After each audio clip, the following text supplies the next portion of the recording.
All right, because of request, I decided to do a little tutorial on how I make my ice bases, which I am making for my Fyreslayers, which I'm kind of doing as Fyreslayers gone like frosty or ice slayers almost. Um, Still keeping with a little bit of fire with the glowing red axes and whatnot, but trying to put them on a frozen lake and go a little different with them so that they're not all just orange-haired dwarves. So trying to push them a little bit and make them a little more unique. So not done yet this model, but the test model's coming along. Anyways, this is essentially what I am trying to show you how to make. Is something like this. So just kind of a frosty, frozen lake looking base. This is just a basic one for simple foot soldiers, um, like this Volkite Berserker. I will go more elaborate on like characters, even upsizing bases for like the Rune Father and whatnot, and putting some like icebergs and stuff. But if you want to just make a simple frozen lake base like this, it's not too hard. And it's pretty simple. And then you can also add some powdered snow, which I'm going to do later once this model is fully done and he has been pinned to this base. Then I will add some snow on the edges and a little bit on his feet or something like that. Even maybe put some footprints around, some snowy prints. So I'll add that effect on later. So right now, it's just going to be a tutorial on how I did this base. So it's pretty simple. All I'm doing is taking, I don't know, just take around 3 to 4 shades of blue, or you can just mix your own. Um, Up to you. I have a whole bunch of Games Workshop paints, these Citadel paints, so that's what I'm going to use because I've got a bunch of them. So I've got some Cantor Blue as my darkest. I've got some Calidor Sky as my next tone, and then I've got Ariaman Blue, and some you can just stop there. But if you want them a little more brighter in some places, toss on some like Beharoth Blue or um, even some Teclis Blue or something like that, or Lothern if you're using the Citadel paints. If not, throw together whatever, just some darks to some lights, and go from there. All right, so we're gonna give this paint a nice little shake, and I'm going to start scooping some paint onto my wet palette. It's just a homemade wet palette. It's not in the best shape because I kind of just, it was a little dried out, so I kind of just reused it rather than replacing it because I'm not planning on painting for a super long time right now. I just kind of wanted to put this out there because I was asked to do it quite a while ago, and I kind of let it slip my mind and forgot about it. So I wanted to get it done while I remembered. All right, so I like to put all of my colors on the palette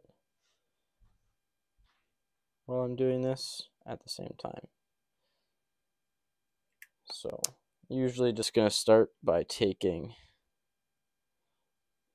our darkest blue and just put it all over the base.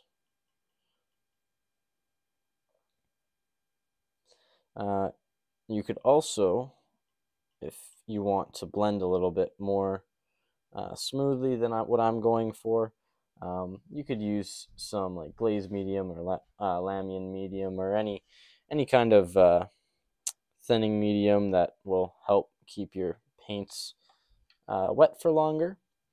But I don't find it super necessary. These are pretty quick, especially this first coat. And also, you don't need super smooth blends. It's not on the mini, and we're going to have resin over top. So it looks a lot smoother through multiple layers of resin than it actually was painted on. So you don't have to worry about everything being super smooth and perfectly blended. But if you want to, I'm sure it'll look great if you do it that way too. Okay, so again, don't need to clean my brush or anything. Just gonna go down to the next color, mix a little bit of that, what I'm using, Calidor Sky. And this, you can just choose to go wherever. So I'm going to kind of go a little bit around this edge and kind of come in here, just like that. And see if it's still wet, you can kind of blend it a little bit. It's just not as harsh. You can kind of add a little more, going like this, and over here. Just keep a little bit of that dark, blend it out. Just something like that. So really not doing a whole lot, but we want to cover most of it, unless you want it to be really dark. If you want the ice underneath to be super dark, then don't brighten it up as much. Keep it nice and dark. Lean more into those dark paints and only have a little bit of the light paints. Pretty obvious stuff there. Do what you want with them. So a little lighter now. Just want to blend that in nicely into the centers of those other parts. Sometimes you can creep up pretty close. Other times you just want to be more subtle. It's all up to what you want to do, where you want your brighter points to be, where you want your lower points to be. And you can put a little dabs even on the darker of this one.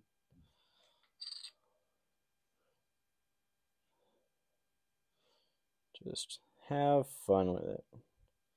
So I'm doing multiple so that you get lots of different variations.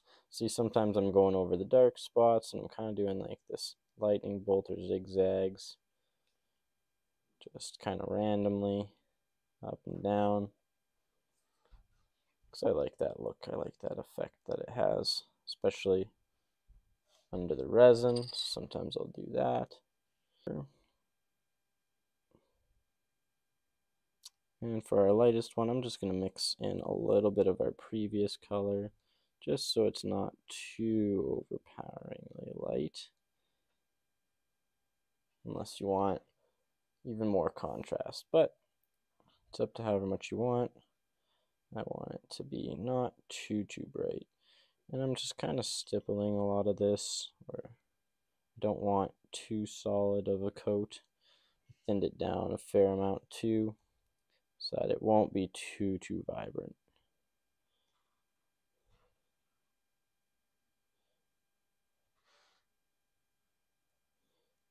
Just want to add a little bit of highlights, because everything does get darkened a fair bit.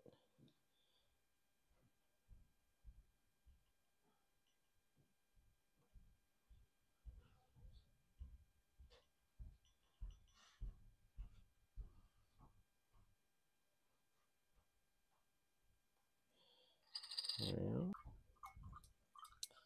And now all I'm going to do to finish this off is mix a little bit of my darkest with my second lightest.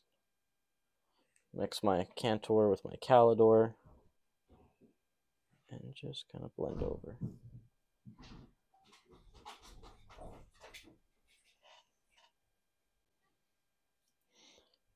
Alright, so I got some more of the Cantor blue on my palette, just so I can blend these two together, kind of get an in-between.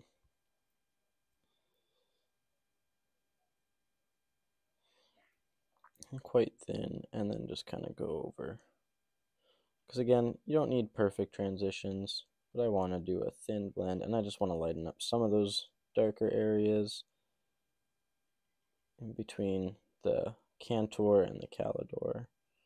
So I'm using kind of a mid-tone between them to try and brighten things up and ease the transition a little bit. Not always necessary. Up to you if you want to do this step at all. I just find it adds a little bit more, and it'll brighten things up a little bit, because if you're covering most of the first Calidor Sky base paint, it will brighten things up. So if you want them darker, just leave them darker. They're looking pretty good. And by pretty good, they probably don't look like much of anything, but that's okay. They don't need to. It's the whole point. Because now we're going to take some UV resin. Literally just got this off Amazon.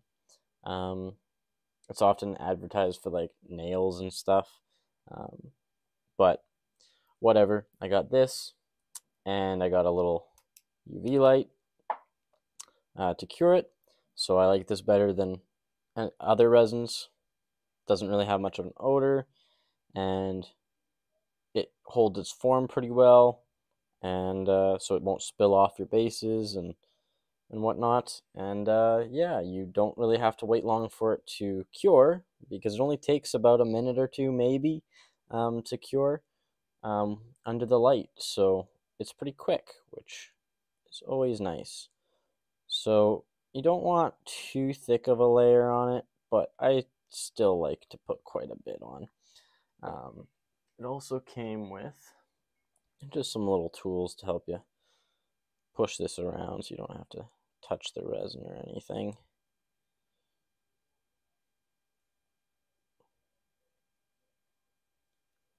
So I just push it around, make sure it's covering the entire base. You could also just use the nozzle as well. You don't have to worry about it getting super level. As it settles, it'll kind of level itself off a little bit.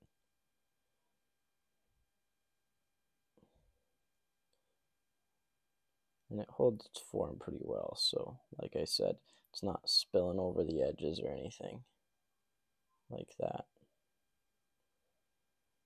Alright, so there we go. Got a layer on there. And now we move on to the next one. UV light. All we do is sit here and wait for a little bit. Like I said, it doesn't take very long. Maybe a minute or two. Grab a snack, grab a drink. Or if you do what I do and you usually watch TV or listen to music while you're painting, just enjoy it.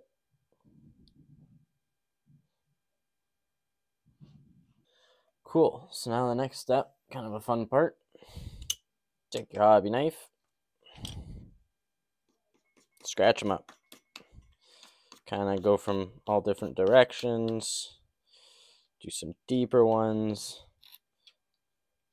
some lighter, longer ones, some shorter ones. Get some around the edges a little bit. Don't put them all from the middle. Varying depths. I like to do a couple of curved ones from scratches or battles on the ice even. Weapons possibly dragging. But yeah, just scratch up the base a good amount once you're happy with it.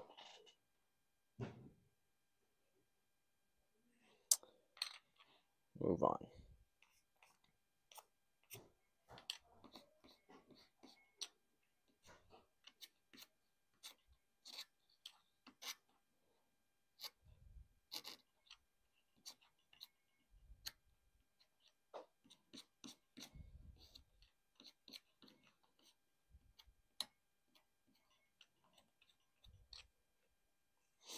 Alright, pretty quick, pretty easy. Alright, now all I'm going to do is take my brush. We're going to take a little bit of white paint. So it doesn't really matter what you decide to go with, whether it's white Scar or any other brand of white, or even if you want to do an off-white like Ulthuan gray, or something like that first, go for it. I just went for straight white scar. So just go for a white paint. Shake it up real good. Get some of that on my palette. All right. And now we're going to thin it quite a bit.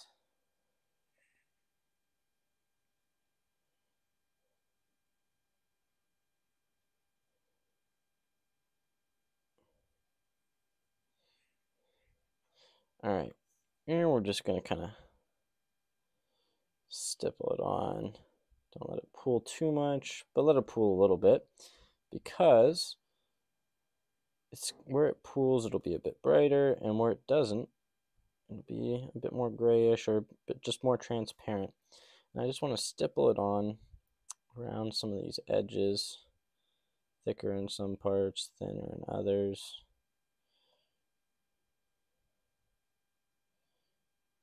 However you see fit, just go over. And what we're doing is we're adding that frost effect that you see there on the original.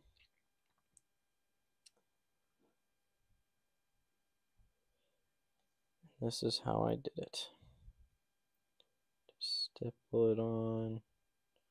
You can paint a little bit, a couple brush strokes, but don't go too heavy with that.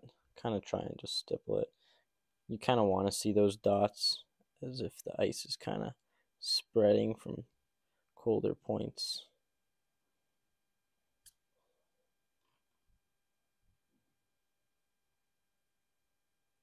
But yeah, I'm going to do quite a bit on this one. Come all the way over from here to kind of brighten it up, because I left it pretty dark under there as compared to the other one. And then you can take a bit more white and add it to some of those frostier edges, or just some spots you want a little more cold and more frozen. You can just add a second little bit of stippling on top of them.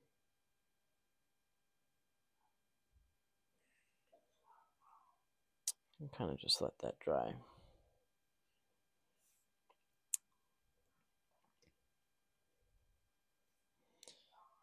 And this one, while the other one dries.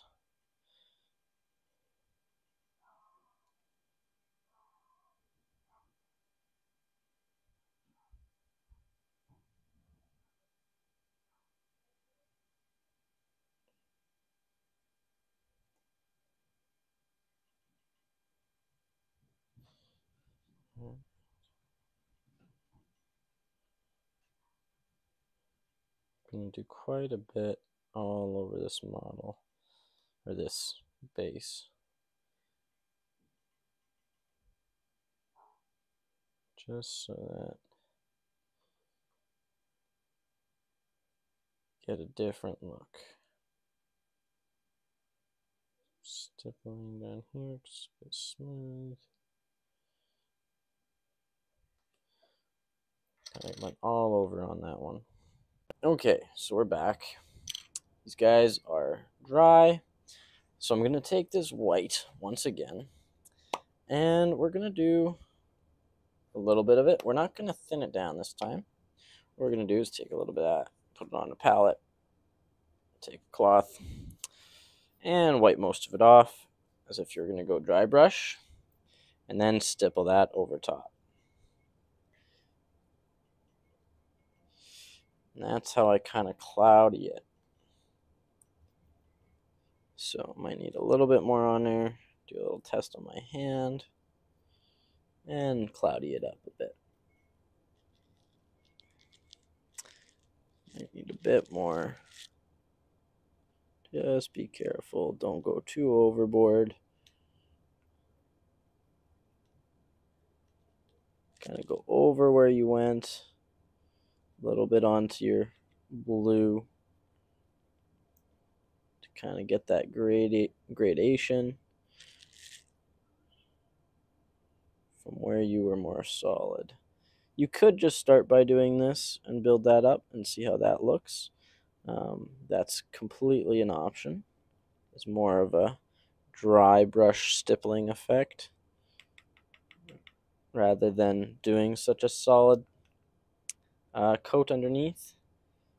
But I like doing that because then I've already got my highlights and lowlights mapped out, and then this is just kind of blending them together and adding a bit of cloudiness because it's under the ice.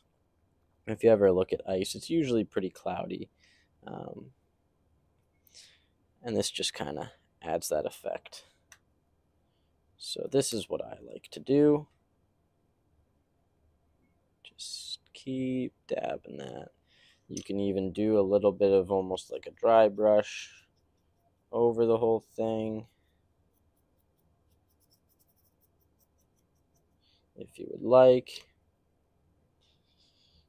Just keep doing this until you get the desired effect that you're looking for.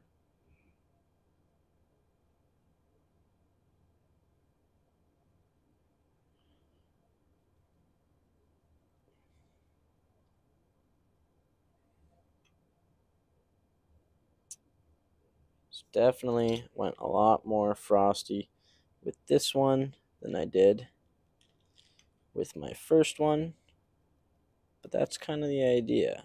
They're all different parts of the same frozen lake. So some little areas will be darker in the water underneath, some will be lighter, some will have more frost, some will have less. I'm not going for the same. And that's what's nice about this, is you can kind of just feel it out, do what you want, go until you get the desired effect, and then call it done. So a lot more icy on that one. All right, now that you got that on, it's layer 2 of resin. And if you think this looks good, don't use another layer of resin. But I kind of want to keep that glossy effect, so you could also just use some gloss varnish and cover the top of that and get it shiny again, if you would like. However, I kind of want the ice to be a little bit thicker, get a little bit more depth to it as well. So I'm going to put on another layer of resin. And I went a little bit. Might have went a little bit thicker than last time, but that's alright. As long as it's not too thick, it's fine.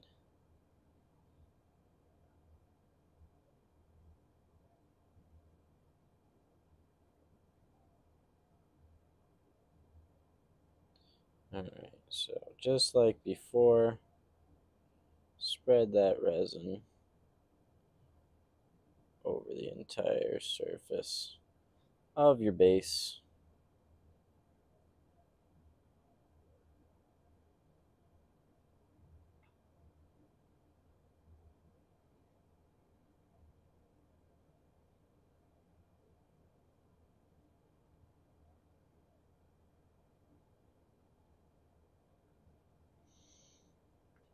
It'll kind of even itself out. If there's any bubbles, you can kind of just stir them out. And just making sure I got all of it. Alright. And now we just let that dry. So I definitely want a little bit more white with it. This one I left with a lot more opacity. I didn't stipple as much, and I didn't put as much white in that first layer. But again, I want to vary all these. So that's what I went with this time. And I'm actually going to cure both. I should be able to cure both of these at the same time.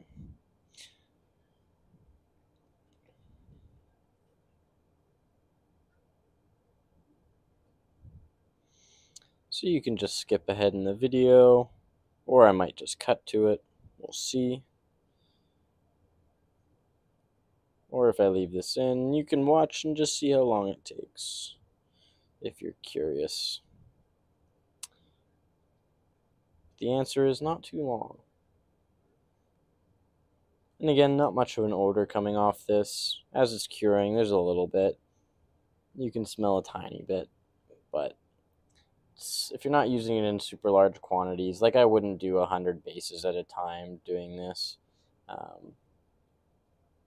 but doing 10 to 20 at a time, you should be fine.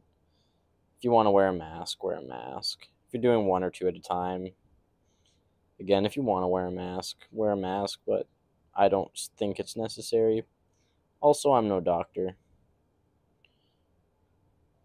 and that is not my field of science, that's for sure. And look at that, they're already cured.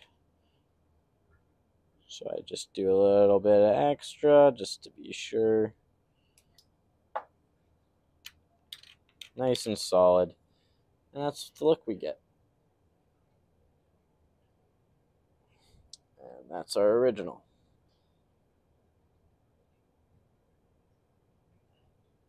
So they're looking pretty good, I'd say. The only thing our original has that these don't is some more scratches on the top layer.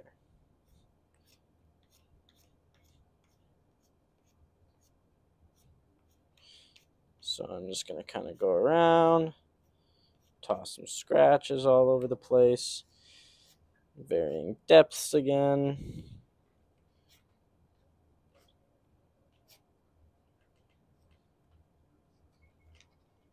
Oops.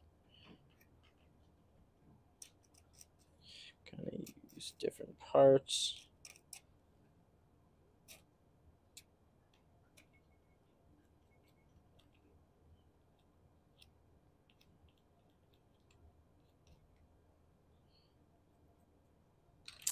Yeah, we'll do it to this guy too.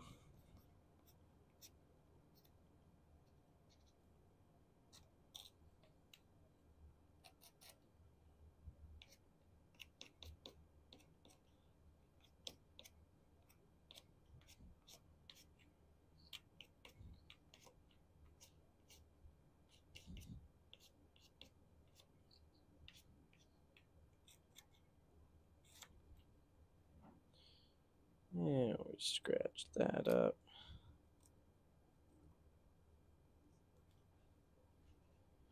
There we go. So that's our end result.